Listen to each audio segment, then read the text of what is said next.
আমাদের মাঝে এসেছেন। এখনই বয়ান করবেন। যারা এদিক সেদিক ঘোরাফেরা করতেছেন, অতি সত্তর আমরা সকলেই আসামের লোক কওমি মাদ্রাসা কর্তৃক আয়োজিত আজকের মাহফিল স্থলে চলে আসি। যারা দাঁড়িয়ে রয়েছেন আপনাদেরকে অনুরোধ করে আমরা বসে যাই। যারা দাঁড়িয়ে রয়েছেন অনুরোধ করি আমরা বসে যাই। যারা দোকানপাটে আড্ডা দিচ্ছেন, বাসায় অবহেলায় অলসতায় সময় অপচয় করছেন, আপনাদেরকে বলি অল্প সময়ের জন্য আমরা সকলেই আসামের লোক কওমি মাদ্রাসা কর্তৃক আজকের এই মাহফিল স্থলে আমরা সকলে চলে আসি। এই পর্যায়ে আমাদের সামনে কুরআন ও হাদিস থেকে গুরুত্বপূর্ণ তাকরীর পেশ করবেন শেখ মুফতি আরিফ বিন হাবিব হাফিজাহুল্লাহ। শেখ মুফতি আরিফ বিন হাবিব হাফিজাহুল্লাহ, শেখুল হাদিস, জামিয়া শরফিয়া, লালবাগ, ঢাকা। হুজুরের গুরুত্বপূর্ণ বয়ান করার জন্য সবিনয়ে অনুরোধ করছি। السلام عليكم ورحمة الله وبركاته.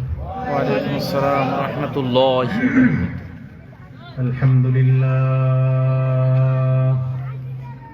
الحمد لله كفى وسلام على عباده الذين اصطفى. أما بعد فأعوذ بالله من الشيطان الرجيم. بسم الله الرحمن الرحيم.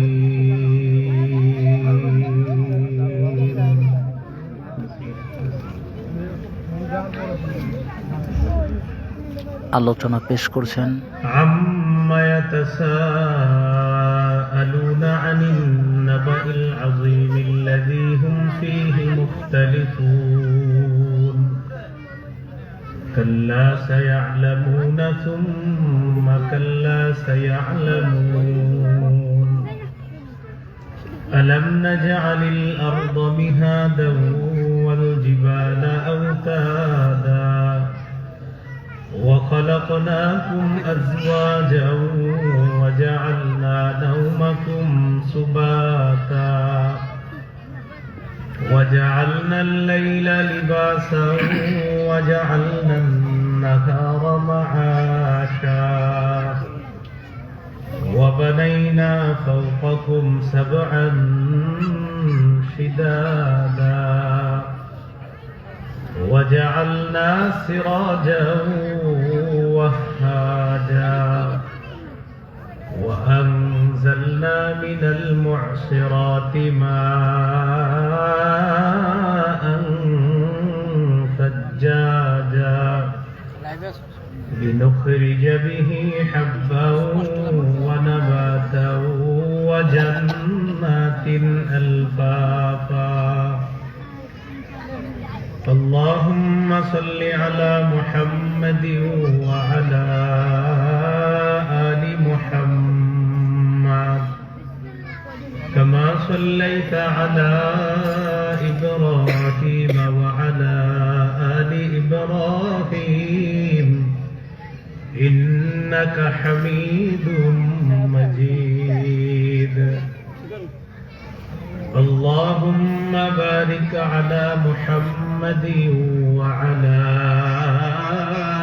آل محمد كما باركت على إبراهيم وعلى آل إبراهيم إنك حميد مجيد.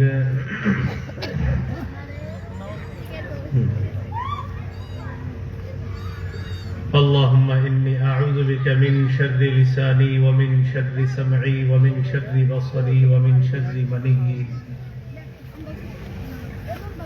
আশরাফুল উলুম কওমি মাদ্রাসা ও এলাকাবাসীর উদ্যোগে আয়োজিত প্রথম বার্ষিক ওয়াজ মাহফিলের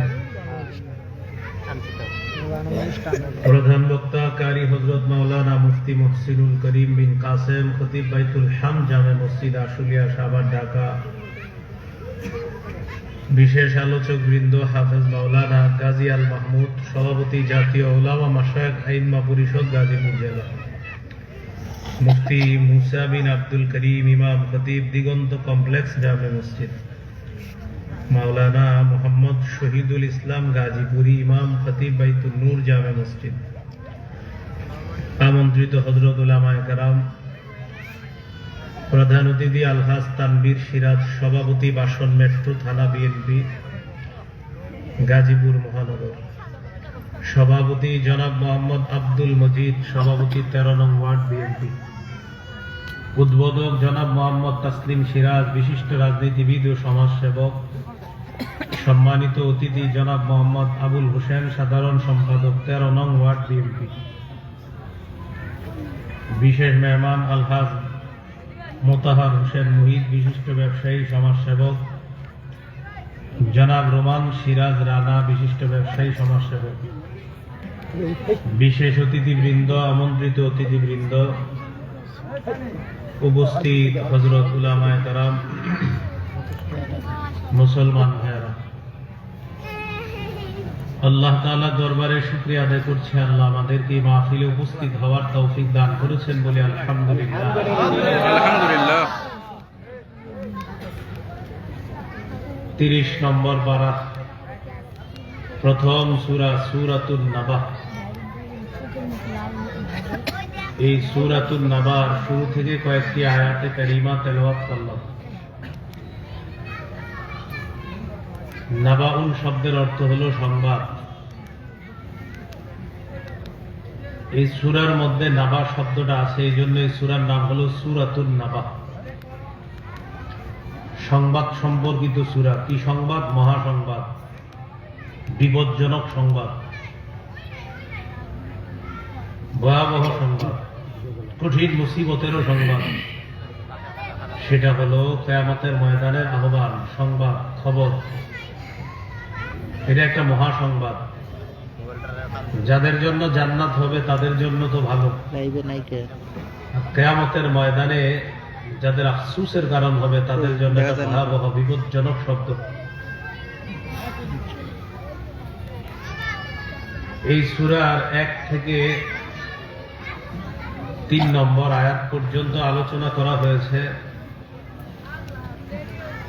কিয়ামত সম্পর্কে এবং কিছু মানুষ কিয়ামতের ব্যাপারে উল্টাপাল্টা ধারণা করে তাদের সম্পর্কে। 4 এবং 5 নম্বর আয়াতে ধমক দিচ্ছে, যারা কিয়ামতকে বিশ্বাস করে না তাদেরকে আল্লাহ ধমক দিচ্ছে। 6 থেকে 16 নম্বর আয়াতে আল্লাহ একের পর এক প্রমাণ পেশ করেছেন বিভিন্ন, কিয়ামত যে হবে, পুনরুত্থান হবে, মানুষকে আবার আল্লাহ পুনরায় জীবিত করবেন, এই সম্পর্কে আল্লাহ প্রমাণ দিয়েছেন। 17 থেকে 20 নম্বর আয়াত পর্যন্ত কিয়ামতের বিভীষিকাময় অবস্থা আল্লাহ বর্ণনা করছেন।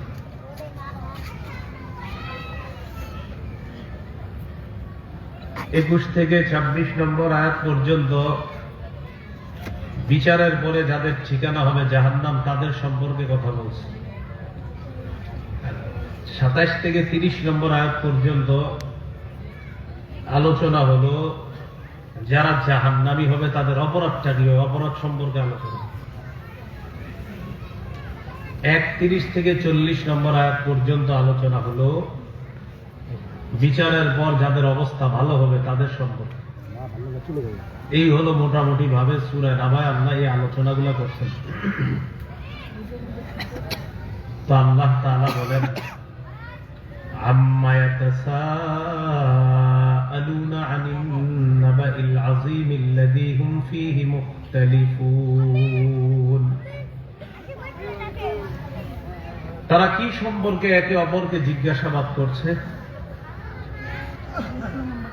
তো আল্লাহ জবাব দিচ্ছেন, আনিন নাবাইল আযীম, মহাসংবাদ সম্পর্কে একে অপরকে জিজ্ঞাসাবাদ করছে। আল্লাযী হুম ফীহি মুখতালিফুন, এই বিষয়ে তারা আপসের মধ্যে মতভেদ করে। আস ইবনে ওয়াইল এক কাফেরের নাম, কি নাম? আস ইবনে ওয়াইল। এই ব্যক্তি একটা হার আইনা নবীজির সামনে রেখে বলতেছে, মুহাম্মদ সাল্লাল্লাহু আলাইহি ওয়াসাল্লাম, তুমি কি মনে করো এটা আবার তোমার রব আবার পুনরুত্থান করবে? নবীজি বললেন, হ্যাঁ করবে। এটা কেমনে সম্ভব? তখন আল্লাহ এই আয়াতগুলো নাজিল করছেন। আরেকটা বিষয় হলো, নবীজি যখন বলতেন কিয়ামতের দিবসে আল্লাহ আমাদেরকে আবার পুনরুত্থান করবেন, আমাদের বিচার হবে, ঠিক আছে। কাফেরদের মধ্যে কেউ কেউ বলতো হতে পারে, আর কেউ কেউ বলতো থুর অসম্ভব, এটা সম্ভবই না। আবার কেউ কেউ বিশ্বাস করতো হ্যাঁ হবে, আবার পুনরুত্থান হতেও পারে। এই হলো মতভেদ, কেউ বলে হবে, কেউ বলে হবে না। তো এইটাই আল্লাহ বলেন আম্মা ইয়াতাসাআলুন, তারা কি সম্পর্কে মতভেদ করে, আনিন নাবাইল আযীম, মহাসংবাদ সম্পর্কে, আল্লাযী হুম ফীহি মুখতালিফুন, যে মহাসংবাদ সম্পর্কে তারা মতভেদ করতেছে, অথচ সেই মহাসংবাদ মতভেদের না, এটা সত্য ঘটবে। وأن الساعة آتية لا ريب فيها وأن الله يبعث من في القبور। আল্লাহ তাআলা বলেন কিয়ামত আসবে, কোনো সন্দেহ নাই। আর কিয়ামতের পর আল্লাহ কবরস্থ যে মানুষগুলো আছে কবরের মধ্যে, ওই কবরস্থিত মানুষগুলাকে আবার আল্লাহ পুনরায় উঠাবেন, এটা সত্য কথা। 25 নম্বর পারায় আছে,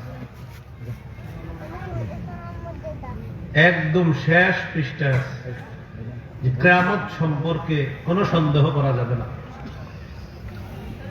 24 নম্বর পারায় আছে ইন্নাস সাআতা লাআতিয়াতুল লা রাইবা ফিহা, কিয়ামত আসবে, কোনো সন্দেহ নেই।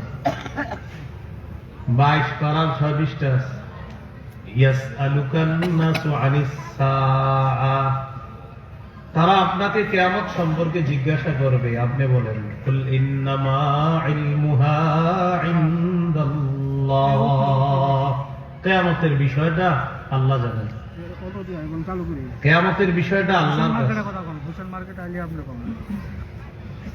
তাহলে কিয়ামত এটা সন্দেহের জিনিসটা, এটা হবে, নিশ্চিত হবে। কাফেরদের মধ্যে একদল মতভেদ করে, কেউ বলে এটা হবে না। এই হলো সূরা নাবার 1 থেকে 3 নম্বর আয়াতের আলোচনা। 4-5 নম্বর আয়াতে তাদেরকে আল্লাহ তাআলা ধমক দিচ্ছেন, কাল্লা সায়ালামুনা তুম্মা কাল্লা সায়ালামুন। যারা বলে কিয়ামত হবে না, পুনরায় মানুষকে আবার আমি আল্লাহ সৃষ্টি করব না, পুনরায় আবার তাদেরকে জীবিত করব না, যারা বলে কাল্লা, তাদের ধারণা কখনো সঠিক না। সায়ালামুনা, অচিরেই তারা জানতে পারবে। তুম্মা কাল্লা সায়ালামুন, গুরুত্ব দিয়ে আল্লাহ বলতেছেন অতঃপর অচিরেই তারা জানতে পারবে যে আসলে যে কিয়ামত হবে, এটা জানবে। তাহলে এখানে ধমক 4-5 নম্বর আয়াতে কি দিলেন? ধমক, এক হবে, অবশ্যই হবে কিয়ামত, বিশ্বাস করো না, জানবা, মরার পর বুঝবা কিয়ামত হবে কিনা, ধমক দিচ্ছে। এবার 6 নম্বর আয়াত থেকে আল্লাহ একের পর এক আশ্চর্য আশ্চর্য কিছু কথা বলে আল্লাহ আমাদেরকে বলবেন যে আমি আল্লাহ এটা পারি, এটা পারি, এটা পারি, তো তোমাকে আবার পুনরায় সৃষ্টি করা, পুনরায় জীবিত করা আমি আল্লাহর কাছে কোনো ব্যাপার না। তো 6 নম্বর আয়াত থেকে আল্লাহ বলেন আলাম নাজআলিল আরদা মিহাদা, আমি কি জমিনকে বিছানা বানাই নেই? আমি কি জমিনকে বিছানা বানাই নেই? এই গোটা জমিনটার দিকে তাকান, এই জমিনের সৃষ্টিটা এটা অনেক বড় একটা সৃষ্টি, আর আমি আপনি ছোট্ট একটা মানুষ। তাহলে এই যে এত বড় একটা জমিন, আল্লাহ বলে এটাকে আমি বিছানা বানাই নাই, তো আমি রব এত বড় জমিনটাকে বিছানা বানাইতে পারি, তো তোমার মতো এই ছোট্ট একটা সৃষ্টিকে পুনরায় সৃষ্টি করা, জীবিত করা, এটা আমি আল্লাহর কাছে কোনো ব্যাপার না। এত বড় একটা জমিন, এই জমিনটা আমি বিছিয়ে দিছি, এই জমিনকে এক সময় আমি ধ্বংস করব, করার পর আবার নতুন একটা জমিন বানাবো, এটাই কিয়ামতের মাঠ বানাবো। এই যে জমিনটা না, এটা ধ্বংস হবে, কিন্তু এই আসমান এটাও ধ্বংস হবে। পরে আল্লাহ পরিবর্তিত নতুন আরেকটা জমিন করবে, ইয়াউমা তুবাদদালুল আরদু গায়রাল আরদি ওয়াস সামাওয়াত ওয়া বারাজু লিল্লাহিল ওয়াহিদিল কাহ্হার। ইয়াউমা তুবাদদালুল আরদু গায়রাল আরদি ওয়াস সামাওয়াত, যেদিন জমিন আসমানকে পরিবর্তন করা হবে, এটার পরিবর্তে নতুন এক জমিন আর নতুন এক আসমান সৃষ্টি করা হবে, আর এটাই হবে কিয়ামতের মাঠ। তো আল্লাহ বলেন, এত বড় সৃষ্টি আসমান, এত বড় সৃষ্টি জমিন, এটাই আমি আমার পুনরায় যদি সৃষ্টি করতে পারি, তুমি তো ছোট্ট একটা মানুষ, তোমাকে পুনরুত্থান করা তো কোনো ব্যাপার না। ব্যাপার এটা আল্লাহ সূরা নাজিয়াতের 27 নম্বর আয়াতে বলছে, আনতুম আশাদ্দু খালকান আমিস সামা বানাহা, আনতুম আশাদ্দু খালকান আমিস সামা বানাহা, তোমাদের সৃষ্টিটা কি বড় নাকি আসমানের সৃষ্টিটা বিশাল? তুমি নিজের দিকে তাকায় দেখো, একবার নিজের দিকে তাকাবা, আসমানের দিকে তাকাবা, দেখবা তোমার সৃষ্টিটা কি বিশাল না আসমান বিশাল? বলেন কোনটা বিশাল?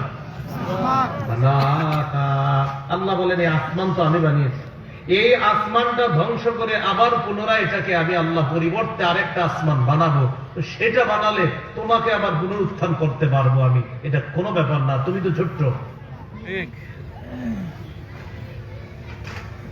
আল্লাহ বলেন, আলাম নাজআলিল আরদা মিহাদা, আমি কি জমিনকে বিছানা বানাই নাই?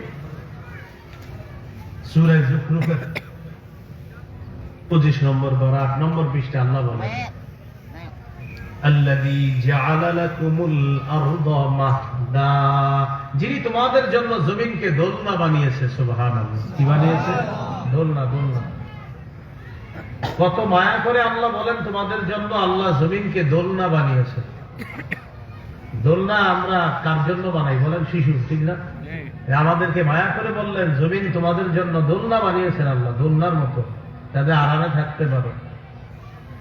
আর সূরা মুলকের মধ্যে আছে, ওয়াল্লাযী জাআলা লাকুমুল আরদা যালুলা ফামশু ফী মানাকিবিহা ওয়া কুলু মির রিজকি, আল্লাহ তোমাদের জন্য জমিনকে অনুগত করে দিয়েছেন, এই জমিন তোমাদের অনুগামী করে দিয়েছেন, এটা তোমাদের অনুগত, এত বড় এক সৃষ্টি তোমাদের অনুগত করে দিয়েছে।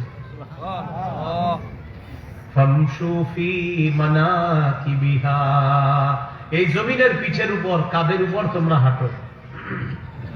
ওয়া কুলু মির রিজকি, এবং তোমরা তার দেওয়া রিজিক ভক্ষণ করো, আল্লাহ রিজিক তোমরা ভক্ষণ করো।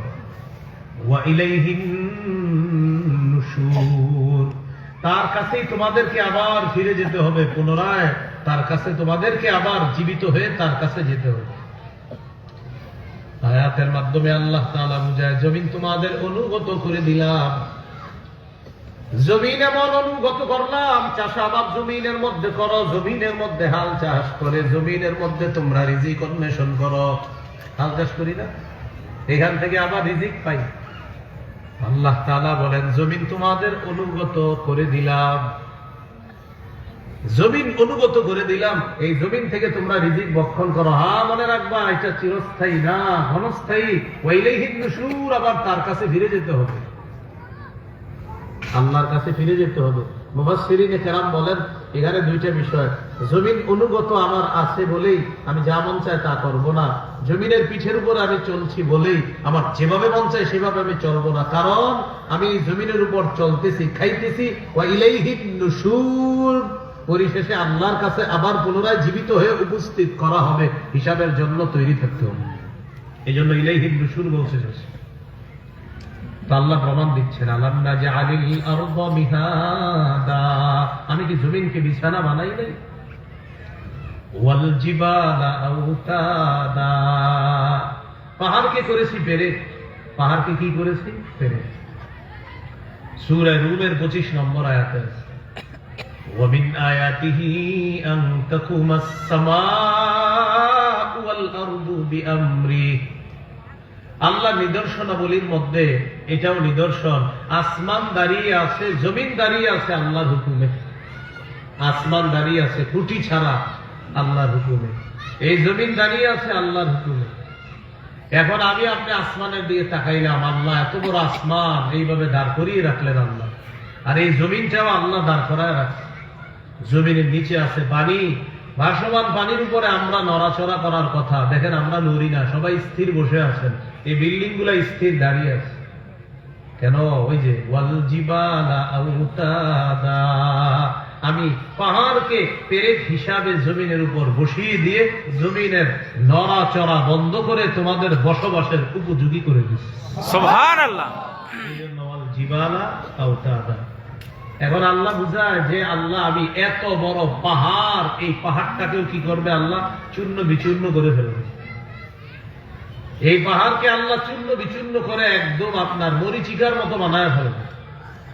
তো সেই রব আমার আপনার মতো ছোট্ট একটা সৃষ্টিকে আবার পুনরুত্থান করা, এটা আল্লাহর কাছে একদম সহজ। একটা কথা বুঝেন, আমাকে আপনাকে আল্লাহ অনস্তিত্ব থেকে অস্তিত্ব দান করেছে। আমি আপনি এক সময় ছিলাম না, এই ছিলাম না থেকে আসি করেছেন কে? আল্লাহ। সূরা রুমের 27 নম্বর আয়াতে বলে وهو الذي يبدأ الخلق ثم يعيده وهو أهون عليه। তিনি ওই সত্তা যিনি প্রথম সৃষ্টির সূচনা করেন। আমি আপনি কিছুই ছিলাম না, আমার আপনার সৃষ্টির সূচনা করেছেন আল্লাহ। এই যে কিছু ছিলাম না থেকে কিছু করেছেন কে? আল্লাহ। সুম্মা ইউঈদু, আবার আল্লাহ তাআলা পুনরুত্থান করবেন। আল্লাহ বলেন ওয়া হুয়া আহওয়ানু আলাইহি, এটা আল্লাহর কাছে অধিক সহজ। পরের বার আমাকে আপনাকে পুনরুত্থান করা, এটা আল্লাহর কাছে বেশি সহজ। পরের বার পুনরুত্থান করা এটা বেশি সহজ। কেন? প্রথমে আমার আপনার কোনো স্যাম্পল ছিল না, আর এই স্যাম্পল নাই, অনস্তিত্ব, কোনো অস্তিত্ব ছিল না। না থাকা থেকে আল্লাহ আমারে আপনারে প্রথমেই বানিয়েছেন। এখন আমারে আপনারে বানানোর পর আমি আছি, আপনি আছেন, আব্দুর রহমান আব্দুর রহিম দুনিয়াতে এখন আছে। মারা যাওয়ার পর আমাদের কিন্তু একটা স্যাম্পল আছে। এখন মারা গেছে, কে মারা গেছে? উত্তরপাড়া আব্দুর রহিম, ও দেখতে এরকম ছিল। তার মানে এখন একটা তার রূপ আছে। আল্লাহ বলেন তোমার কিছুই যখন ছিল না তখন আমি বানাইলাম, এখন তো তোমার একটা আকৃতি আছে, এখন তোমাকে সৃষ্টি করা একদম আরো সহজ। সুবহান। এটা বললেন ওয়া হুয়া আহওয়ান, এটা আরো বেশি সহজ। তো প্রথমবার আমার আপনার কোনো অস্তিত্ব ছিল না, সেখান থেকে অনস্তিত্ব থেকে অস্তিত্ব দান করেছেন কে? আল্লাহ। তো এখন তো আমি আপনার একটা স্যাম্পল আছে, এটা আবার পুনরুত্থান করা কোনো ব্যাপার না। ওই যে আস ইবনে ওয়াইল নবীর কাছে আয়েশা বলছে এই হাড় আল্লাহ আবার পুনরায় সৃষ্টি করবে। নবী বলছে হ্যাঁ, এগুলার দলিল দিচ্ছে আল্লাহ।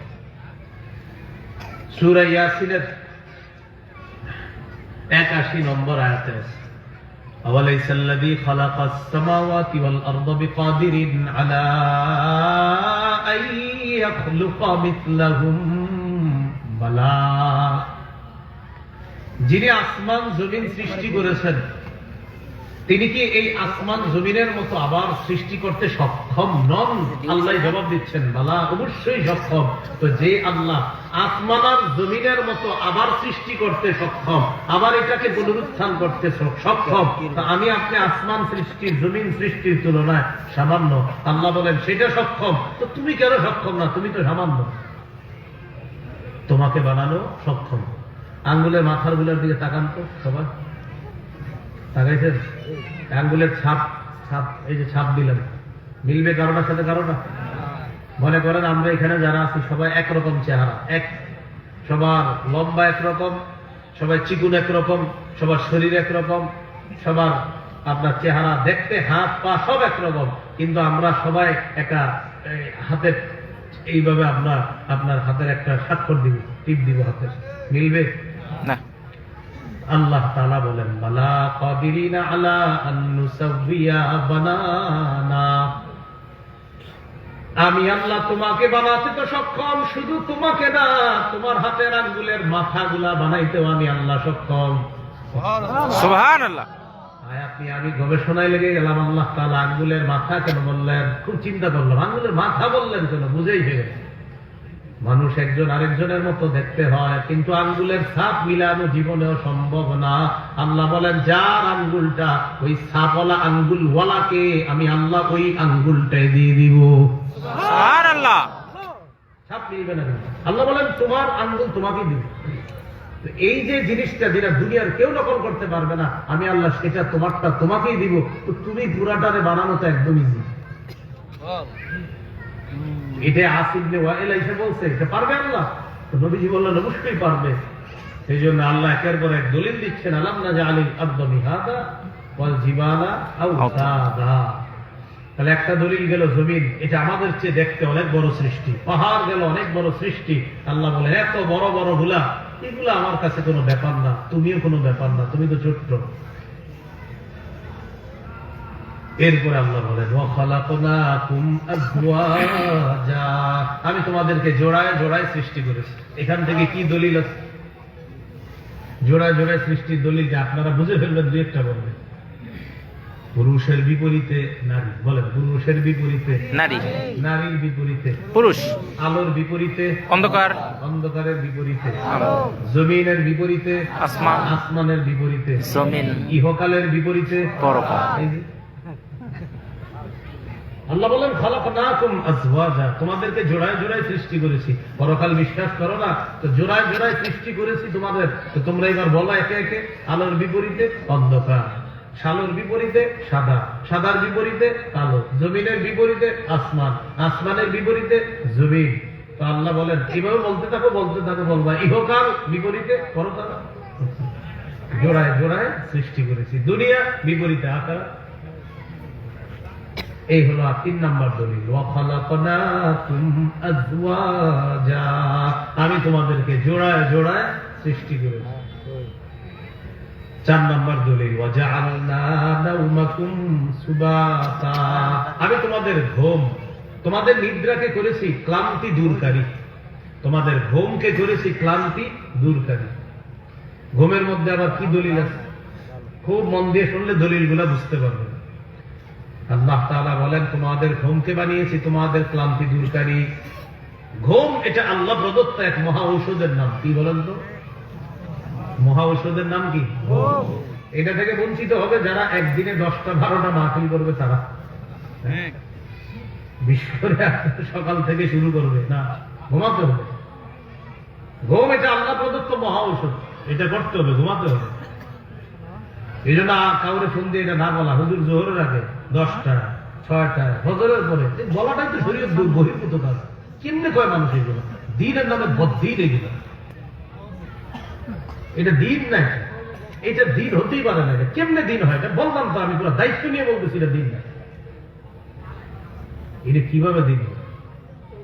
তার স্ত্রী নাই, তার পরিবার নাই, তার সন্তান নাই, সব দুনিয়া বাদ দিয়ে এখানে মাহফিলে ওয়াজ করতে হবে কেন? সহিহ বুখারীর 1975 নম্বর হাদিস খোলেন, এই হাদিসের বিপরীতে অসংখ্য গণিত মানুষ আছে। রাসূলের এক সাহাবীর ব্যাপারে নবীজির কাছে অভিযোগ গেছে। তারপর সাহাবী রাতের বেলা খালি নামাজ পড়ে সারা রাত, আর স্ত্রীর কাছে যায় না, আর দিনের বেলা কামাই করে না, আর মেহমান আসলে কোনো খোঁজ খবর দেয় না। নবীজি ডাকছে, সহিহ বুখারী 1975, বাংলাদেশ স্বাধীন 1971, হাদিসটা 1975। এটা যাতে মনে রাখেন না, এই জন্য এইভাবে বললাম। তো ডাকছে, ডাকার পর বললেন আমার কাছে সংবাদ আসছে, বিবির হক আদায় করো না, সারা রাত সাহায্য করো, চুপচাপ জি হুজুর, সারাদিন রোজা রাখো জি, তোমার এগুলো করতে বলছে। পরে নবী কি বলে দেখেন, মনে রাখবা, ইন্না লিজাসাদিকা আলাইকা হাক্কা, তোমার শরীরের হক আছে, তোমার উপর তোমার শরীরের হক আছে। সারা রাত যে তুমি তাহাজ্জুদ করলা, তোমার শরীরের হক কে আদায় করবে? নবীজি বললেন ওয়ালি আইনিকা আলাইকা হাক্কা, তোমার চোখের হক আছে, তোমার উপর তোমার চোখের হক আছে। সারা রাত যে ঘুমাইলা না, তোমার চোখের হক কে আদায় করবে? ওয়ালি জাওজিকা আলাইকা হাক্কা, তোমার উপর তোমার বিবির হক আছে, তোমার স্ত্রীর হক আদায় করবা না, আল্লাহর কাছে কি জবাব দিবা? ওয়ালি জাওজিকা আলাইকা হাক্কা, তোমার মেহমানের হক আছে, কামাই করো না, কিচ্ছু করো না, মেহমান আইসা তোমার বাসায় নাকি কোনো খাবার পায় না, এটা কি করবো? সাহাবীরে বলি। তাহলে এই হাদিস শিখাইতেছে আমাকে আপনাকে, চোখের হক আছে, শরীরের হক আছে, পরিবারের হক আছে, বিবির হক আছে, সবার হক আছে, এই হক আদায় করতে হবে। চোখের হক আছে, ঘুম, ঘুমাতে হবে। আপনারা জাআলনা নাওমাকুম সুবাতা, তোমাদের ঘুমকে তোমাদের জন্য আমি ক্লান্তি দূরকারী বানিয়েছি। বিজ্ঞান বলে এটাও 6 মিনিট যদি কারো গভীর ঘুম হয়, তার মাঝে আল্লাহ তাআলা নতুন এক সজীবতা দান করে। সুবহানাল্লাহ। এই মহা ঔষধ থেকে বঞ্চিত। আলহামদুলিল্লাহ আমি বঞ্চিত এখনো হইলে, সুযোগও নাই আমাকে বঞ্চিত করে। ঘুম আমার হতেই হবে, লম্বা সময় ঘুমাতে হবে আমার। যখন ঘুমাবো আশেপাশে আবার খুঁজেও পাবেন না। ঘুম মানে আশেপাশে কোনো খোঁজ খবর নেই, বাস কঠিন ঘুমাইতে হবে, প্রচুর ঘুমাইতে হবে। ওয়াজআলনা নাওমাকুম সুবাতা, তোমাদের ঘুম তোমাদের জন্য বানিয়েছি ক্লান্তি দূরকারী। কি দূরকারী? ক্লান্তি। অনেকে মাঝে মাঝে বলে কয় কিতাব পড়তে ভালো লাগে না। কেমনে ভালো লাগবে? আপনি একটু ঘুমানেন না, আপনি কি আপনি ভালোটা লাগবে কিভাবে? অনেক সময় বলে আর কি তো ভালো লাগে না, পড়ছি আর কত, মাওলানা হয়ে গেছি 10-12 বছর হয়েছে, আমার পড়তে মন চায়। আপনি মন চাইবে কিন্তু সারা রাত জায়গা থাকেন, সারাদিন করে দেওয়া, আপনি ভালো লাগবে কিন্তু। আপনি ভালো লাগতে হবে তো আপনি তো আগে ঔষধ তো গ্রহণ করতে হবে, আপনি ভালোটা লাগবে কিন্তু। আপনি আমার ঘুমাইতে দেন, এরপরে আমার কলম নিয়ে বসতে দেন, দেখবেন ঘন্টার পর ঘন্টা আল্লাহ তাআলা আমার হাত থেকে কি বাইর করে। আপনি কেমনে আপনি কাজ করবেন? ঘুমাইতে হবে। ওয়াজআলনা নাওমাকুম সুবাতা, তোমাদের ঘুমকে বানিয়েছি তোমাদের জন্য ক্লান্তি দূরকারী। এখান থেকে কিয়ামতের দলিল কিভাবে? সুন্দর দলিল। আমরা ঘুমের সময় কি বলি? আল্লাহুম্মা বিসমিকা আমুতু ওয়া আহইয়া। আল্লাহ আপনার নামে মরতেছি, আপনার নামে আবার জিন্দা হবো, ঠিক না? এর মানে হাদিসের মধ্যে আমাদের ঘুমকে বলা হয়েছে মৃত্যু। বলেন ঘুমকে কি বলা হয়েছে? মৃত্যু। তাহলে আমরা আল্লাহর নামে মরে গেলাম, আবার জিন্দা করবে কে? আবার বলেন মরে গেলাম কার নামে? আবার জিন্দা হবো কার নামে? মরে গেলাম কার নামে? আবার জিন্দা করবেন কে? দুনিয়াবি মৃত্যু যখন হয়ে যাবে আবার জিন্দা করবে কে? এই যে দলিল। তোমাদেরকে যে মরার পর আবার পুনরুত্থান করবো, প্রতিদিন তো এই দলিল তোমার মাঝে আমি দেখাচ্ছি। তুমি আমার নামে মরতেছো, আমি চাইলে আবার জিন্দা হবা, ঘুম থেকে উঠবা, না চাইলে আর উঠবা না। ঠিক একটা চূড়ান্ত মৃত্যু তোমার হবে, ওই মৃত্যুর পর আমি আল্লাহ আবার তোমাকে পুনরুত্থান করবো, যেভাবে প্রতিদিন ঘুম থেকে যাবে। আসেনি ঘুমের মধ্যে দলিল? এটা আল্লাহ বললেন ওয়াজআলনা নাওমাকুম সুবাতা।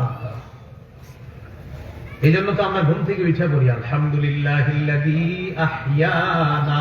সমস্ত প্রশংসা আল্লাহ, যিনি আমাদেরকে জিন্দা করছে। কেন বলি জিন্দা করছে? ওই যে মৃত্যু মরার মধ্যে ছিলাম, এরপর উঠে বলি আহইয়ানা, যিনি আমাদেরকে জিন্দা করেছে। কখন? বাদামা আমাতানা, মৃত্যুর পর। যিনি আমাদেরকে এই 6 ঘন্টা মৃত্যুর মধ্যে রেখেছিলেন, আবার জিন্দা করেছে। কারণ আল্লাহ না চাইলে আপনি উঠতে পারবেন না। তাহলে ঘুমের মধ্যে প্রতিদিন আমাদের জন্য একটা সবক আছে। এই বান্দা, তুমি কিন্তু প্রতিদিন ঘুমাইতেছো, আবার জিন্দা হইতেছো। কেন? আমি তোমারে জিন্দা করতেছি। এরকম চূড়ান্ত একটা ঘুম আমি তোমাকে আল্লাহ দিব। সেই ঘুমের পরে দুনিয়াবি মৃত্যু হয়ে যাবে তোমার, আবার আখিরাতে আমি আল্লাহ পুনরুত্থান করব। এরপরে আল্লাহ বলেন ওয়াজআলনাল লাইলা লিবাসা, রাত্রিকে করেছি আমি আবরণ, পোশাক।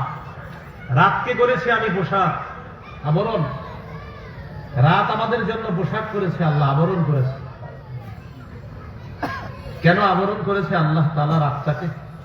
আল্লাহ তাআলা বুঝাইতে চান, রাতের বেলা আমি তোমাদের জন্য পোশাক বানাইলাম। কেন? এই রাতটাকে পোশাক। এই পোশাকটা হলো অন্ধকার নামক পোশাক। রাতকে আমি আল্লাহ অন্ধকার বানিয়ে দিলাম এই কারণে, যেন রাতের বেলা মানুষ কাজ কর্ম বাদ দিয়ে রাতের অন্ধকার নামক পোশাকের মধ্যে মানুষ একটু বিশ্রাম নেয়, আশেপাশে কোনো আওয়াজ যেন না হয়। এই জন্য আমি রাতের আযাব নামক পোশাক তোমাদেরকে বানায়া দিলাম। চারদিক নীরব থাকবে, নিস্তব্ধ থাকবে। আমি আল্লাহ তোমাকে সুন্দর একটা আরামের ব্যবস্থা করে দিলাম। সুবহানাল্লাহ। চুপচাপ থাকবে, শুনশান নীরবতা থাকবে, আর তুমি ঘুমাবে। তুমি কি করবা? এই জন্য বিশেষ করে আপনার 10টা 10:30টার পরে বাইরের মাইক গুলোও না চালানো ভালো। কত মানুষ ঘুমায়া যায়, কত মানুষ ঘুমায়া যায়, অসুস্থ ব্যক্তিও আছে ঘুমায়া যায়। আমি একটু বলি, আমি আমার মধ্যে থাকি, বাইরে জরুরি না। অনেক মানুষ ঘুমায়। এই মুহূর্তে অনেকের ফোন আসলে ওই গাড়ার 1 কিলো দূরে যাইতে অটো ভাড়া দিয়া সেখানে কথা বলার জন্য, ছেলে যদি যদি থেকে ফোন দেয়, এখানে নিশ্চিত পারবে না কথা বলতে। আমাদের মাহফিল গুলাতে বান্দার হকের প্রতি লক্ষ্য রাখা জরুরি হয়ে দাঁড়ায়। হ্যাঁ, কি হয়ে দাঁড়াইছে? হ্যাঁ, জরুরি। বান্দার হক কিন্তু এটা আপনার লক্ষ্য রাখতে হবে। যদি অনেকে বলবেন হুজুর গান হইলে তো কিছু বলেন না। আরে ভাই, গানও খারাপ, গান কি কি ভালো হয়েছে? এর মানে এই না যে আপনি ধর্মীয় কাজ করতে গিয়ে কোনো বান্দার হক নষ্ট করবেন, এটা হলো মূল বিষয়। কোন ব্যক্তি ঘুমাইতেছে, তার পাশে আপনি বৈশা জোরে তেলাওয়াত করা নিষেধ। কেন বলেন? একজনে ঘুমাইতেছে, ওর পাশে আপনি জোরে জোরে তেলাওয়াত করলে ঘুম নষ্ট করবেন না। তো বলছিলাম যে আল্লাহ লাইলা লিবাসা, আল্লাহ বলেন রাতকে আমি করেছি আবরণ। এবার এখান থেকে দলিল নেন, রাতের বিপরীতে কি? দিনের বিপরীতে রাত। বাস, রাতের বিপরীতে দিন আছে, দিনের বিপরীতে রাত আছে, ইহকালের বিপরীতে পরকাল আছে, পরকালের বিপরীতে ইহকাল আছে। তোমার মৃত্যু হবে, মৃত্যুর পর আবার এটা আমি আল্লাহ তোমাকে পুনরায় সৃষ্টি করব পরকালে, এটা তুমি বিশ্বাস করে নাও। এরপরে আল্লাহ তাআলা বলেন ওয়াজআলনা আন-নাহারা মাআশা, আমি দিনকে করেছি জীবিকা অন্বেষণের জন্য। দিন কিসের জন্য? জীবিকা অন্বেষণের জন্য বলেছি দিন। দিন দিন হলো আপনার জীবিকা তালাশ করার জন্য, রুজি তালাশ করার জন্য আমি দিন বানিয়েছি। দিনের মধ্যে শ্রেষ্ঠ একটা নিয়ামত হলো আল্লাহর সূর্য। এই সূর্য আপনার শরীরে শক্তি যোগায়। এই সূর্য একদম সরাসরি একটা গ্যাস সিলিন্ডার, সরাসরি একটা গ্যাস সিলিন্ডার। প্রায় আপনার 2 কোটি ভাগের 1 ভাগ আলো শুধু দুনিয়াতে দিচ্ছে। এতে আমরা মাশাআল্লাহ শরীরে কত শক্তি সঞ্চয় করে দিচ্ছে আল্লাহ তাআলা। 3 দিন 4 দিন সত্য প্রবাহ যখন থাকে, আপনার সূর্য যখন ওঠে না, দেখবেন শরীর চলে না, ভালো লাগে না। ওই সূর্যটা ওঠে না 2-3 দিন, শরীর দেখবেন ভালো লাগতেছে না, চলতেছে না, মেজকার ভাই ভালো লাগতেছে না শীতে। কেন? সূর্য না ওঠার কারণে আপনি শরীরে ভালো শক্তি পাচ্ছেন না।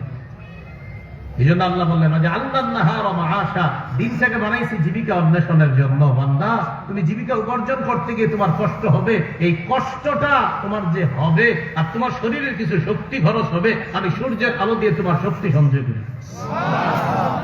একটা আরেকটার সাথে কিভাবে ফিট করে দিতে হবে, এই হলো যে আল্লাহ নাহারা মাআশা। তো লাইলা লিবাসা আর আন-নাহারা মাআশা, দুইটা কি? দিন রাত, রাত দিন, দুইটা বিপরীত। তো একটা বিপরীতে আরেকটা। আমিও এই তোমাকে ইহকালে রেখেছি, এটার বিপরীতে হবে পরকাল। সেই পরকালে তোমাকে আবার পুনরুত্থান করব। এই জন্য শিল্পোন্নয়ন দেশগুলোর মধ্যে আপনার বর্তমানে তাদের কারখানাগুলো থেকে কিছু কার্বন ডাই অক্সাইড বের হয়, যেটা বাতাসের সাথে মিশ্রিত হওয়ার কারণে বাতাস দূষিত করে দিচ্ছে। আর সেই দূষিত বাতাসের ফলে সূর্যের কিরণটা আমরা সঠিকভাবে এখন আর আগের মতো পাচ্ছি না। এটার কারণে ফলে এই পৃথিবী আস্তে আস্তে যার যে প্রাকৃতিক একটা পরিবেশ আছে, এই পরিবেশ থেকে বঞ্চিত হচ্ছে এই পৃথিবী। এটা কেন? শিল্পোন্নয়ন দেশগুলোর মানুষগুলো আপনার জ্বালানি ইত্যাদি ব্যবহার করে, কয়লা, পেট্রোল, ডিজেল ইত্যাদি খরচ করে, কিন্তু তারা গবেষণা করলে এই সূর্য থেকে আপনার সূর্য থেকে জ্বালানি গ্রহণ করা সম্ভব। সুবহানাল্লাহ। সোলার ইত্যাদির মাধ্যমে। কিসের মাধ্যমে? সোলার। হ্যাঁ, কিন্তু গবেষণা চালাচ্ছে না কেউ। এটা আমি দিলে কি হবে? আমি হুজুরের মধ্যে গবেষণা হয়ে গেলে হয়তো হবে। সূর্য থেকে এটা গ্রহণ করা সম্ভব। এই হলো জাআলনা আন-নাহারা মাআশা। এরপরে আল্লাহ বলেন ওয়াবানাইনা ফাওকাকুম সাবআন শিদাদা, আমি তোমাদের উপর শক্ত আসমান, 7টা মজবুত আসমান তোমাদের উপর রেখে দিয়েছি। কেন? অন্য আয়াতে আল্লাহ বলেন ওয়াজআলনা আস-সামাআ সাকফাম মাহফুজা, আমি আসমানকে তোমাদের সুরক্ষা দেওয়ার জন্য এই আসমানটাকে সুরক্ষিত ছাদ হিসাবে স্থাপন করে দিলাম, তোমাদেরকে সুরক্ষা দেওয়ার জন্য। তাহলে আসমান আমাদের জন্য সুরক্ষিত ছাদ। বলেন আসমান কি সুরক্ষিত সাত। এখন ওই যেটা আগে বলছি, এই আসমান জমিন এগুলো আল্লাহ ধ্বংস করবেন। ধ্বংস করার পর আবার নতুন ভাবে আল্লাহ সৃষ্টি করবেন। এত বড় আসমান জমিন যদি ধ্বংস করে সৃষ্টি করা সক্ষম হয়, আমি আপনি ছোট্ট একটা মানুষ, আমাকে আপনাকে মৃত্যুর পর আবার পুনরুত্থান করা আল্লাহর কাছে কোনো ব্যাপার না। তো এরপরে আল্লাহ তাআলা বলেন ওয়াজআলনা সিরাজাও ওয়াহাজা, আসমানের মধ্যে একটা কিরণময় প্রদীপ রেখেছি আমি আল্লাহ। উদ্দেশ্য সূর্য। আসমানের মধ্যে কিরণময় প্রদীপ রেখেছি, এখানে উদ্দেশ্য কি? সূর্য। সূর্য সম্পর্কে আগেও বলা হয়েছে। وَأَنزَلْنَا مِنَ الْمُعْصِرَاتِ مَاءً ثَجَّاجًا, আল্লাহ তাআলা বলেন মেঘ ভর্তি মেঘমালা, পানি ভর্তি মেঘমালা থেকে আমি আল্লাহ পানি বর্ষণ করি। মাআন সাজ্জাজা, প্রচুর পানি বর্ষণ করি। মেঘ ভর্তি অথবা পানি ভর্তি মেঘমালা থেকে আমি আল্লাহ প্রচুর পানি বর্ষণ করি। এটার সাথে কি সম্পর্ক দেখেন? লিনুখরিজ বিহি হাব্বান ওয়া নাবাতা। এই পানির মাধ্যমে আমি আল্লাহ কি করি? ফসল, দানা, উদ্ভিদ এগুলাকে উৎপন্ন করি। তুমি একটা দানা রোপণ করলা, এই একটা থেকে একটা গাছ হয়, সেখান থেকে 7টা শীষ হয়, প্রত্যেকটা শীষে আবার 100 হয়। এক দানায় আমি আল্লাহ 700 করে দেই, এক দানায় আমি আল্লাহ 700টা দানা তৈরি করে দিই। সুবহানাল্লাহ। আসমানের পানি দিয়ে মৃত জমিনকে আমি আল্লাহ জিন্দা করতে সক্ষম, তোমাকেও মৃত্যুর পর আবার জিন্দা করতে সক্ষম। মৃত জমিনকে আল্লাহ পানি দিয়ে কি করে? সজীব করে, জিন্দা করে। তোমাকেও আবার জিন্দা করতে আমি আল্লাহ সক্ষম। ওয়াজান্নাতিন আলফাফা, এবং ঘন পাতা বিশিষ্ট বাগান এই পানির মাধ্যমে আমি আল্লাহ উৎপন্ন করি। যেখানে জমিনের মধ্যে কিচ্ছু হওয়ার সম্ভাবনা ছিল না, এই মৃত জমিনকে আল্লাহ পানির মাধ্যমে সজীব করে, তাজা করে, এটাকে আল্লাহ তাআলা জিন্দা করে করার পর ওই মৃত জমিন যেটা ছিল সেটাকে জিন্দা করার পর সেখানে আমরা ফসল রোপণ করি, সেখান থেকে তাজা ফসল সবজি আমাদের জন্য আল্লাহ বের করেন। এটা আল্লাহ বুঝাইতে চান, তোমার মৃত্যুর পর আবার আমি আল্লাহ তোমাকে এইভাবে পুনরুত্থান করব, যেভাবে মৃত জমিনকে জিন্দা করি। সুবহান। এরপরে আল্লাহ বলেন সূরা নাবার 17 নম্বর আয়াত, এবার কিয়ামতের ময়দানের বিভীষিকা বর্ণনা করতেছে। ইন্না ইয়াউমাল ফাসলি কানা মিকাতা, নিশ্চয়ই ফায়সালার দিবস, বিচার দিবস, মীমাংসার দিবস। মিকাতা, সুনির্ধারিত। কি বললাম? মীমাংসার দিবস সুনির্ধারিত। একটু আমার সাথে বলেন, কিয়ামত দিবসটা সুনিশ্চিত, সুনিশ্চিত। আল্লাহ মুলতবি করে রেখেছেন, সময় হলে ঘটিয়ে দিবেন। মানে মুলতবি কাকে বলে? মুলতবি মানে একটা জিনিস আছে, এটা মুলতবি মানে কি? আছে, সুযোগ মতো ঘটায় দিবে। মুলতবি মানে একটা জিনিস শিওর, এই যে হ্যাঁ আছে, সময় মতো ঘটায় দিবে। এটা আল্লাহ সূরা হুদের 104 নম্বর আয়াতে বলছে। ওয়ামা নুআখিরুহু ইল্লা লিআজালিন মা'দুদ, আমি নির্দিষ্ট একটা সময় পর্যন্ত কিয়ামতের বিষয়টা মুলতবি করে রেখে দিলাম। কি করে রেখে দিলাম? মুলতবি করে, সময় মতো ঘটায় দিব। আর যেদিন ঘটাবো, ইয়াউমা ইয়াতি লা তাকাল্লামু নাফসুন ইল্লা বিইজনি, সেদিন কোন মানুষ আল্লাহর হুকুম ছাড়া কথাও বলতে পারবে না। ফামিনহুম শাকিয়্যুন ওয়া সাঈদ, তাদের কেউ হবে হতভাগা, কেউ হবে সৌভাগ্যবান। ফাম্মাল্লাযীনা শাকু ফাফিন্নার, যারা হতভাগা তারা জাহান্নামে থাকবে। ওয়া আম্মাল্লাযীনা সুঈদু ফাফিল জান্নাহ, আর যারা সৌভাগ্যবান তাদের ঠিকানা চিরস্থায়ী জান্নাত। তাহলে বলেন তো, কিয়ামতের বিষয়টা সুনির্ধারিত, মীমাংসার দিবস সুনির্ধারিত। মানে সুনির্ধারিত মানে এটা হয়ে আছে, মুলতবি করে রাখছে আল্লাহ, সুযোগ হবে ঘটায় দেবে। এটা কয় মুলতবি। এই যে ওমা নুআখিরুহু ইল্লা লিআজালিন মা'দুদ, নির্দিষ্ট সময় পর্যন্ত এটাকে আমি আল্লাহ মুলতবি করে রাখছি, সময় হবে ঘটায় দেবে। সেদিন কি হবে দেখেন, ইয়াউমা ইউনফাকু ফিস-সূর ফাতাতুনা আফওয়াজা, যেদিন সিংহায় ফু দেওয়া হবে। ফাতাতুনা আফওয়াজা, দলে দলে তোমরা উপস্থিত হবা কিয়ামতের মাঠে। ইয়াউমা ইউনফাকু ফিস-সূর ফাতাতুনা আফওয়াজা, সিংহায় ফু দেওয়ার পর তোমরা দলে দলে উপস্থিত হবা, দলে দলে আসতে থাকবা। ওয়াফুতিহাতিস সামাউ ফাকানাত আবওয়াবা, আজকে মাহফিল থেকে যাওয়ার পর আকাশের দিকে তাকায় দেখবেন আল্লাহ বলেন ওয়াফুতিহাতিস সামা, আসমান খুলে দেওয়া হবে, আসমান খুলে দেওয়া হবে। ফাকানাত আবওয়াবা, অনেকগুলা দরজা হবে। কেন দরজা হবে?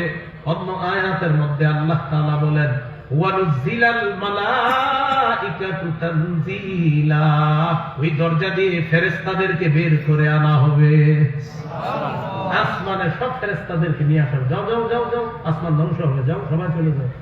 এটাই সূরা ফুরকানের মধ্যে আল্লাহ বলেন ইয়াউমা তাশাক্কাকুস সামাউ বিল গামাম ওয়ানুজিলাল মালাইকাতু তানজিলা, যেদিন আসমান ফেটে যাবে বিল গামাম, মেঘমালা সহ। এখানে মেঘমালা দ্বারা উদ্দেশ্য হলো আল্লাহ তাজাল্লি। সুবহানাল্লাহ। সুবহানাল্লাহ। আল্লাহ তাজাল্লি, আল্লাহ তাজাল্লি সহ আসমান ফেটে যাবে। কেন ফাটবে? ওয়ানুজিলাল মালাইকাতু তানজিলা। এই ফাটা আসমান দিয়ে সমস্ত ফেরেশতাদেরকে নিয়ে আসা হবে। এরপরে আল্লাহ আসমান ধ্বংস করে দিবে। আসমান কি করবে? তো ধ্বংস করলে কিয়ামতের মাঠ কই হবে? এটা আগে প্রথমে বলছি আমি। ইয়াউমা তুবাদদালুল আরদু গায়রাল আরদি ওয়াস সামাওয়াত। আল্লাহ বলেন সেদিন এই জমিন, এই আসমানকে এটা ধ্বংস করা হবে, এটাকে পরিবর্তন করে পরিবর্তিত আরেকটা জমিন বানানো হবে, আসমান বানানো হবে। সেই জমিনটাই হবে কিয়ামতের ময়দান। এটা ধ্বংস হবে।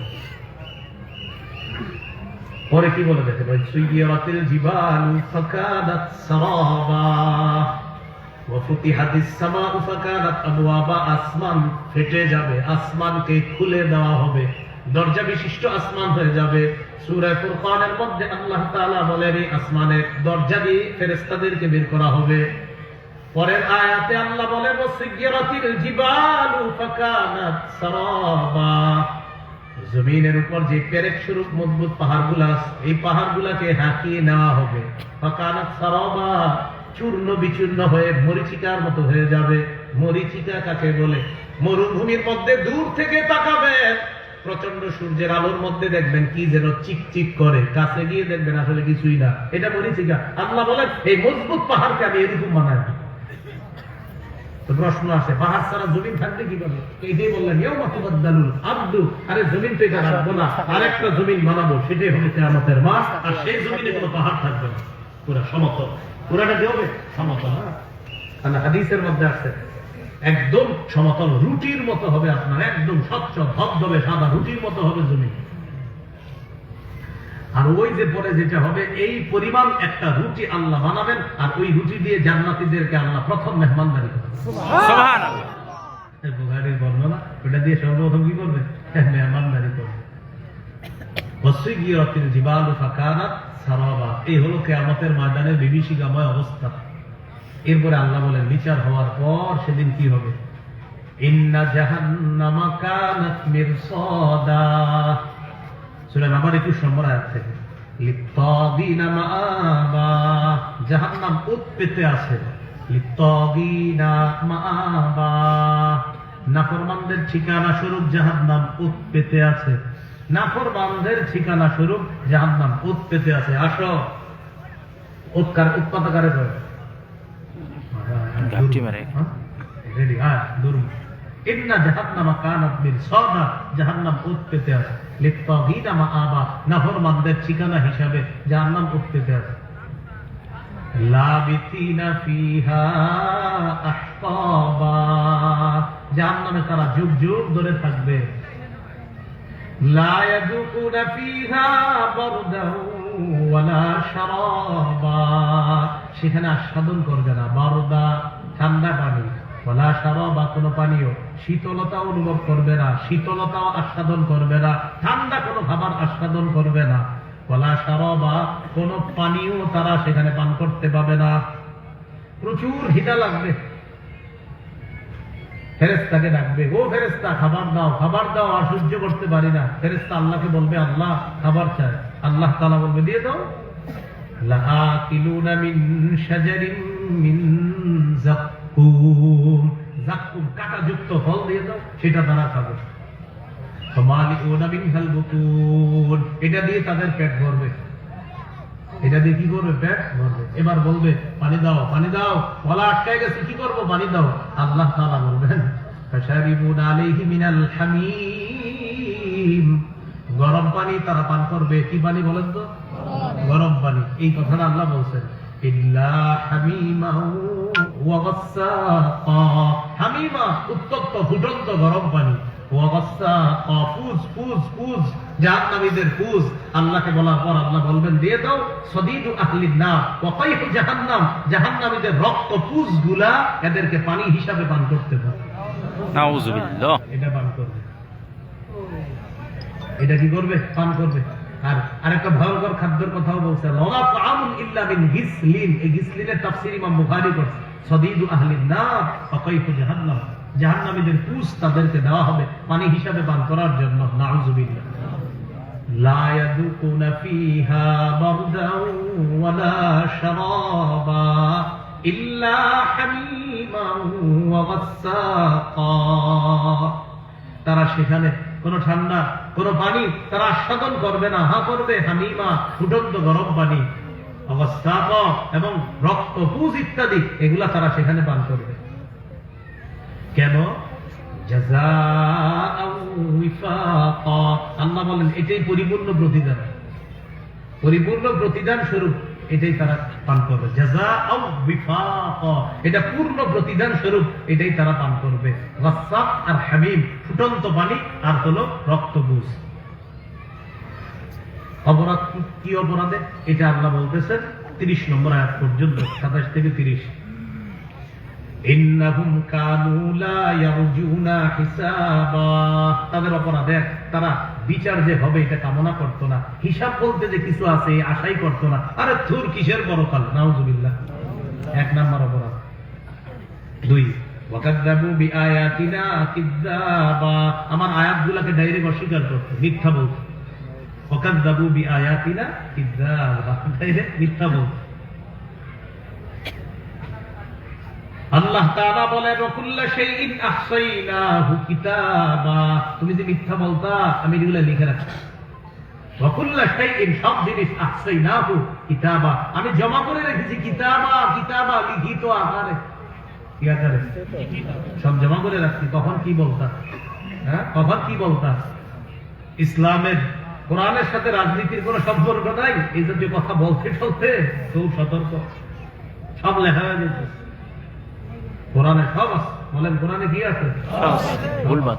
হ্যাঁ, কোরআনে আমরা কিছু কিছু কাজ করি যেগুলো কুফর, এই কুফর এটা কোরআন বিরোধী কাজ। আমরা এই দেশে ইসলামী হুকুমতের স্বপ্ন দেখি অনইসলামিক পন্থায়। কি পন্থায়? ইসলামী হুকুমতের স্বপ্ন অনইসলামিক পন্থায় হবে না। আমরা এই দেশে তাগুতের পালাবদল করি বারবার। কিসের পালাবদল? তাগুতের পালাবদল বুঝেন? বারবার তাগুতের পালাবদল করি। আর এই তাগুতের পালাবদলের মাঝে আমরা ইসলামী হুকুমতের স্বপ্ন দেখি। 90% বেশি শুধু সংখ্যায় আজকে দাঁড়িয়েছে, এটা বাস্তবতা না। এটা একটা সংখ্যা মাত্র, বুক দিয়ে বলি। এটা চূড়ান্ত একটা চাঁদাবাজি টাইপের কথা। আমরা এত এত মানুষ মুখ দিয়ে এটা বলার পরে তো আমরা কেন পারছি না? কারণ এই আমরাই তো সেই 90% বেশি তো আমরা বারবার কুকুরকে সমর্থন করছি। ঠিক। এটা একটা কি মাত্র সংখ্যা। আমি এইভাবে বলি যে 90% বেশি এই বাক্যটা এটা একটা সংখ্যা হয়ে দাঁড়িয়ে তাগুতের পালাবদলের মাধ্যমে নিজেদের ভাগ্যের উপর বারবার নিজেরাই করাঘাত করে সংখ্যা। ওয়াকাযযাবু বিআয়াতিনা কিযাবা ওয়া কুল্লা শাইইন আহসাইনাহু কিতাবা। আমি সব কিছু জমা করে রেখেছি কিতাবা, লিখিত আকারে। কিয়ামতের ময়দান থেকে তাদের বিচার হওয়ার পর জাহান্নামে তাদেরকে বলা হবে ফাযুকু, এই খাইতে থাকো, ফাযুকু, আস্বাদন করতে থাকো। মানে কি আস্বাদন? আযাব, আযাব খাও, খাও, আযাব খাও। ফালান নাযীদাকুম ইল্লা আযাবা, তোমাদেরকে আমি বাড়াবো না, শুধু আযাবই বাড়াবো। কি বলবো? ফালান নাযীদাকুম, আমি কিছুতেই তোমাদেরকে বৃদ্ধি করব না, ইল্লা আযাবা, শুধু আযাব বৃদ্ধি করব। এই হলো আপনার 30 নম্বর আয়াত পর্যন্ত সূরা নামার আলোচনা। 31 নম্বর আয়াত থেকে আল্লাহ বলতেছেন কিয়ামতের ময়দানে বিচার হওয়ার পর একদল হবে সৌভাগ্যবান, ওই সৌভাগ্যবানদের কাতারে শামিল হওয়ার তৌফিক দান করেন, আমিন। তাদের ব্যাপারে আল্লাহ বলেন ইন্নালিল মুত্তাকিনা মাফাজা। যারা মুত্তাকি, যারা সেদিন পার পেয়ে যাবে, যারা মুত্তাকি তাদের জন্য রয়েছে সফলতা। হাদাইক ওয়া আ'নাবা, বাগানসমূহ। হাদিকুনের বহু বচন হাদাইক, বাগানসমূহ। অনেক বাগানসমূহ রয়েছে তাদের জন্য। ওয়া আ'নাবা, আঙ্গুর সমূহ আছে, আঙ্গুর। সুবহানাল্লাহ, বাগান আছে, আঙ্গুর আছে। ওয়া কাওয়াইবা আতরাবা, সমবয়স্কা তরুণী তাদের জন্য আছে। কম বয়সী তরুণী স্ত্রী তাদের জন্য হবে। ওয়া কাসান দিহাকা, এটা ব্যাখ্যা আছে অবশ্যই। ওয়া কাসান দিহাকা, এবং পরিপূর্ণ পান পাত্র থাকবে, পরিপূর্ণ পান পাত্র। যেটা থেকে আপনি পবিত্র শরাব পান করবেন, যে পবিত্র শরাব আপনাকে দেওয়া হবে, এটা হবে পরিপূর্ণ পান পাত্র থাকান পাত্র দিহাক, পরিপূর্ণ পূর্ণ পান পাত্র থাকবে তাদের জন্য। লা ইয়াসমাউনা ফিহা লাগওয়া ওয়ালা কিযাবা, তারা জান্নাতের মধ্যে শুনবে না লাগওয়া, কোনো অনর্থক কথা, ওয়ালা কিযাবা, কোনো মিথ্যা কথা তারা শুনবে না। জান্নাতের মধ্যে কোনো অনর্থক কথা বলাও হবে না, শোনাও হবে না, কোনো মিথ্যা কথা কেউ বলবেও না, শুনবেও না। সেখানে জান্নাতীদের কথা হবে সালামান সালামা, শান্তি শান্তি, এটাই হবে জান্নাতীদের কথা। সুবহানাল্লাহ। শান্তি শান্তি। আর জান্নাতীরা নবীজির সাথে আল্লাহরে দেখতে যাবে। কোথায়? আল্লাহরে দেখতে যাবে। এই আল্লাহরে দেখে আসার পর, দেখতে যাওয়ার আগে স্ত্রীরা সাজায় দিবে স্বামীদেরকে। সাজায় দেওয়ার পর জান্নাতীরা আল্লাহকে দেখে এসে আয়েশা দেখবে স্ত্রী যেই সুন্দরী রেখে গেছে আরো বেশি সুন্দর হয়ে গেছে। সুবহানাল্লাহ। স্ত্রী দেখবে স্বামীরে যেই সুন্দর করে পাঠাইছে, স্বামী আরো সুন্দর হয়ে আসছে। সুবহানাল্লাহ। জান্নাতীদের নিয়ামত শুধু বাড়তে থাকবে, আর জাহান্নামীদেরকে আল্লাহ বললেন তুমগো বাড়াবো ইল্লা আযাবা, শুধু আযাব বাড়াবো, শুধু আযাব। তো লা ইয়াসমাউনা ফিহা লাগওয়া ওয়ালা কিযাবা জাযাআম মির রাব্বিকা আতাআন হিসাবা, এটা তোমার রবের পক্ষ থেকে জাযাআম মির রাব্বিক, পুরস্কার স্বরূপ, আতাআন হিসাবা, এটাই হিসাব পরিপূর্ণ প্রতিফল হিসাবে তোমাকে আল্লাহর পক্ষ থেকে পুরস্কার হিসাবে দেওয়া হয়েছে জান্নাত। কোন আল্লাহ দিচ্ছেন? এবার আল্লাহ আল্লাহ পরিচয় দিচ্ছেন। রব্বিস সামাওয়াতি ওয়াল আরদ, যিনি আসমান জমিনের রব, ওয়া মা বাইনাহুমার রহমান, আসমান জমিন এবং এর মাঝে যা কিছু আছে এর মাঝে তিনি রহমান। ওই রব, যে রব হলেন রহমান, অতিশয় দয়ালু। তো আল্লাহ তাআলা বলেন সামাওয়াতি ওয়াল আরদি ওয়া মা বাইনাহুমার রহমান লা ইয়ামলিকুনা মিনহু খিতাবা। সেদিন কোন মানুষ আল্লাহর সামনে কথা বলতে পারবে না। এরপরে আল্লাহ তাআলা বলেন কেউ আল্লাহর সামনে কথা বলার সাহস রাখবে না, ক্ষমতা রাখবে না। সেদিন আল্লাহ তাআলা কি বলবেন? একটা আওয়াজ দিবেন আল্লাহ, লিমানিল মুলকুল ইয়াউম, আজকে রাজত্ব কার? এই কথাটা সমস্ত রাজা বাদশাদের সামনে দিয়ে যাবে। যাওয়ার পর আমার রবের কাছে ফিরে আসবে, সব চুপচাপ নিচের দিকে তাকায়া থাকবে, কাফের বেঈমান সহ নবী ওলি সবাই এই কথাটা শুনবে। লিমানিল মুলকুল ইয়াউম, বলো আজকে রাজত্ব কার? এই আয়াতের আগে আলোচনা আছে আসমান আর জমিনগুলা আল্লাহ তাআলা একদম তার ক্ষমতা বলে আল্লাহ আমাদেরকে দেখায়া দিবেন।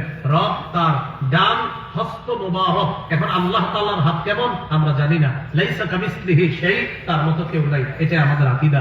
তো আল্লাহ এইভাবে আসমান জমিন এটা পেঁচায়া একদম ছোট্ট করে দেখায়া বলবে, দেখো এই পুরা আসমানটা আমি আল্লাহর কাছে কত ক্ষুদ্র, পুরা জমিন আমার কাছে কত ক্ষুদ্র, এটার মাঝে তুমি রাজত্ব কর্তা। লিমানিল মুলকুল ইয়াউম, দেখো তো আজকে রাজত্ব কার? আমরা এই জায়গায় রাজত্ব না, এই মনে করেন ছোট্ট একটা এলাকার দায়িত্ব পাইলে আমার চেয়ে আর কি, আমার এক দেখে কি দায়িত্ব সামান্য একটু পাইলে বাস, আজকে ছিলাম নরম মানুষ, কালকে আরে ভাই এমন করেন না, পাওয়ার আছে একদিনের ব্যবধান, এইগুলো করেন না। সাবধান, সূরা ইউনূসের 13 নম্বর আয়াত পড়ে দেখেন, ওয়ালাকাদ আহলাকনাল কুরুনা মিন ক্বাবলিকুম লাম্মা যালামু, তোমাদের পূর্বে অতীতে অনেক জাতি আমি ধ্বংস করেছি শুধু জুলুমের কারণে। এইজন্য প্রত্যেক অতীতের জালেম থেকে পরবর্তীতে জুলুমের কারণ নিয়ত থাকলে সেটা মনে রাখতে হবে যে আগের জালেমের চেয়ে আমার পরিণতিটা আরো ভয়ঙ্কর হবে। এটা মাথায় রাখতে হবে, জুলুমের চিন্তাও করেন না। আল্লাহ বলেন সেদিন ইয়াউমা ইয়াকুমুর রূহু ওয়াল মালাইকাতু সাফফা, সেদিন জিবরিল আমিন ফেরেশতারাও সারিবদ্ধভাবে দাঁড়িয়ে থাকবে। লা ইয়াতাকাল্লামুনা, কেউ কথা বলবে না, ইল্লা মান আযিনা লাহুর রহমান, তবে আল্লাহ যাকে অনুমতি দিবেন সেই কথা বলবে। আর সে কি কথা বলবে? ওয়া ক্বালা সাওয়াবা, সে সঠিক কথা বলবে। সুবহানাল্লাহ, সুবহানাল্লাহ। সেদিন যা বলবে সঠিক কথা বলবে। যালিকাল ইয়াউমুল হক, ফিনিশিং দিচ্ছেন আল্লাহ। আল্লাহ বলেন এটাই সত্য দিবস। যালিকাল ইয়াউমুল হক, এটা সত্য দিন। ও আসিফ ইবনে ওয়াইল, আমার নবীর তুমি বলছো পুনরুত্থান বলতে কিছু নাই। যালিকাল ইয়াউমুল হক, এটা সত্য, এটা সত্য দিবস। ফামান শাআ আত্তাখাযা ইলা রাব্বিহি মাআবা, যে ব্যক্তি চায় সে যেন তার রবের কাছে ঠিকানা বানায় নেয়। ভাই আমি আপনি আমরা সবাই আজকে থেকে চেষ্টা করব দুনিয়াতে থাকতে রবের কাছে যেন আমরা নিরাপদ ঠিকানা বানিয়ে নিতে পারি। ইনশাআল্লাহ। কি ঠিকানা বললাম? নিরাপদ। নিরাপদ ঠিকানা রবের কাছে যেন বানিয়ে নিতে পারি।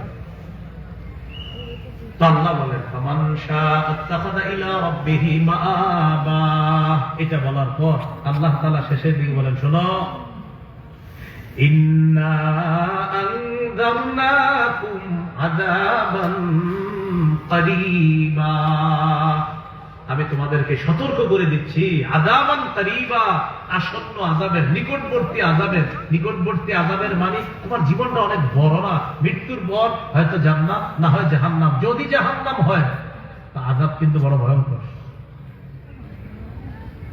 ইয়াউমা ইয়ানজুরুল মার'উ মা কদ্দামাত ইয়াদাহ, সেদিন মানুষ দেখবে সে যা পাঠাইছে দুনিয়াতে থাকতে এটা সে সেদিন দেখবে।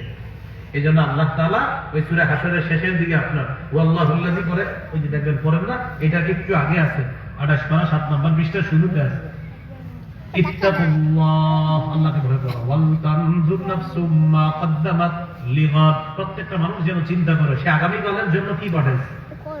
তো মানুষ সেখানে দেখবে, মানুষ কি করবে সেখানে দেখবে। আল্লাহ তাআলা আরো বলেন ইয়াউমা তাজিদু কুল্লু নাফসিন মা আমিলাত মিন খাইরিন মুহদারা, সেদিন মানুষ যা করছে সব উপস্থিত পেয়ে যাবে, যা করছে দুনিয়াতে সব উপস্থিত পেয়ে যাবে। কিভাবে বলেন তো? সব উপস্থিত পাবে, সে যা করছে সব পেয়ে যাবে। ইয়াউমা ইয়ানজুরুল মার'উ মা কদ্দামাত ইয়াদাহ, মানুষ যখন তার কর্মফলটা দেখবে সেদিন কাফের কি বলবে দেখেন, ওয়ায়াকুলুল কাফিরু ইয়া লাইতানি কুনতু তুরাবা, কাফের বলবে হায় আমি যদি মাটি হয়ে যেতাম। কি বলবে কাফের? আমি যদি মাটি হয়ে যেতাম, তাহলে আমি বেঁচে যাইতাম যদি আমি মাটি হয়ে যেতাম। তাহলে 31 থেকে শেষ পর্যন্ত আল্লাহ তাআলা জান্নাতীদের সম্পর্কে আলোচনা করেছেন, আর শেষের দিকে আল্লাহ আবার দুইটা বিষয়ে সতর্ক করে দিয়েছেন, শোনো যা যা করবা পেয়ে যাইবা, আর আমি কিন্তু আযাব সম্পর্কে সতর্ক করে দিলাম। তৃতীয় আরেকটা কথা বলছে, শোনো ওই দিবসটা আসলেই সত্য, আমার নবী বলতেছে এটা আসলেই সত্য কথা, এটা নিয়ে মতভেদ করার কিছু নাই, কিয়ামত হবে, এটা চূড়ান্ত সত্য কথা, এটা আমি মুলতবি করে রেখেছি, সময় মতো ঘটায়া দিব। আর সেদিন কিন্তু একদল সৌভাগ্যবান হবে আর একদল হতভাগা হবে। সৌভাগ্যবানদের ঠিকানা জান্নাত, হতভাগাদের ঠিকানা জাহান্নাম। হতভাগাদের আযাব শুধু বাড়াবে, সৌভাগ্যবানদের জান্নাতের মধ্যে নিয়ামত আল্লাহ শুধু বাড়াবে। সুবহানাল্লাহ। মনে থাকবে কি কথাগুলো ইনশাআল্লাহ? আল্লাহ আমাদের সকলকে যে কথাগুলো বললাম শুনলাম, বিশেষ করে কিয়ামতের ব্যাপারে কোন ধরনের সন্দেহমূলক কোন কথা বলবেনও না, শুনবেনও না। অনেক মানুষ এইভাবে বলে কিয়ামত হবে, হতেও পারে না হতেও পারে, এটা সংশয়বাদী আকীদা। এই আকীদার ঠিকানাও জাহান্নাম। 25 পারার শেষ পৃষ্ঠা আছে যে কিছু মানুষ আছে এমন, তাদেরকে যখন বলা হয় কিয়ামত হবে তখন বলে মাসা কিয়ামত আবার কি, ইন্না যুন্নু ইল্লা যান্না, হতে পারে আমরা ধারণা রাখছি, 50-50 চান্স, হতেও পারে নাও হতে পারে। এরা কাফের, ঠিকানা জাহান্নাম। সন্দেহ করা যাবে না, কোন সন্দেহ নেই, এটা সংশয়বাদী আকীদা। সংশয়বাদী আকীদা যারা রাখে তাদের ঠিকানাও জাহান্নাম। আল্লাহ আমাদেরকে হেফাজত করেন। আমিন। তাহলে কি শিখলাম ভাই? কিয়ামত কি হতে পারে না? নিশ্চিত হবে, নিশ্চিত হবে। নিশ্চিত হবে। কিয়ামতের বিষয়টা চূড়ান্ত, মুলতবি করে রেখেছেন আল্লাহ তাআলা। আল্লাহ আমাদের সকলকে এই বিষয়গুলো নিয়ে কখনো যেন আমরা মতভেদ না করি, একদম কোনো সন্দেহ ছাড়া যেন মেনে নিতে পারি। আল্লাহ তৌফিক দান করেন। সুবহানাল্লাহি ওয়া বিহামদিহি, সুবহানাকাল্লাহুম্মা ওয়া বিহামদিকা, কেউ উঠবো না আমরা। আশহাদু আল্লা ইলাহা ইল্লা আনতা আস্তাগফিরুকা ওয়া আতুবু ইলাইক। আমরা কিন্তু কেউ উঠবো না। হাত তুলেন তো, হাত তুলেন সবাই, 2 হাত তুলেন এখানে যারা আছেন। এসা বইরা মাত্র আসছে না, হাত নামান না, এভাবে শোনেন, হাতটা উঠে শোনেন। এসা বইরা কি মাত্র আসছেন।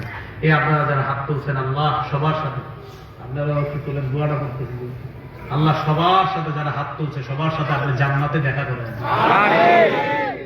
ওলামা কেরামের তোলা দরকার নেই, আপনারা তুলে দেবেন।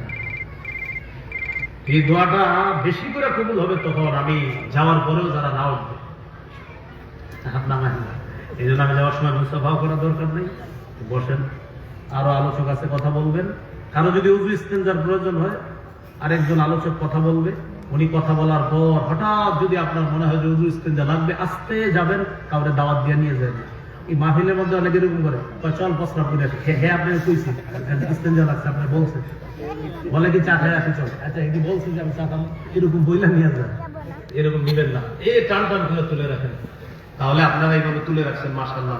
আল্লাহ এই মানুষগুলোর সাথে জান্নাতে দেখা করায় দিন, এবং তারা এখন যে আমাকে ভদ্রতার পরিচয়টা দিবে, যে আমি যাওয়ার পরেও কেউ উঠবে না, মুসাফাও করবে না, মাবুদ এটার পরিপূর্ণ প্রতিদানটা, ওই সৌন্দর্যতার প্রতিদান আপনি তাদেরকে দিয়ে দিন। আসসালামু আলাইকুম।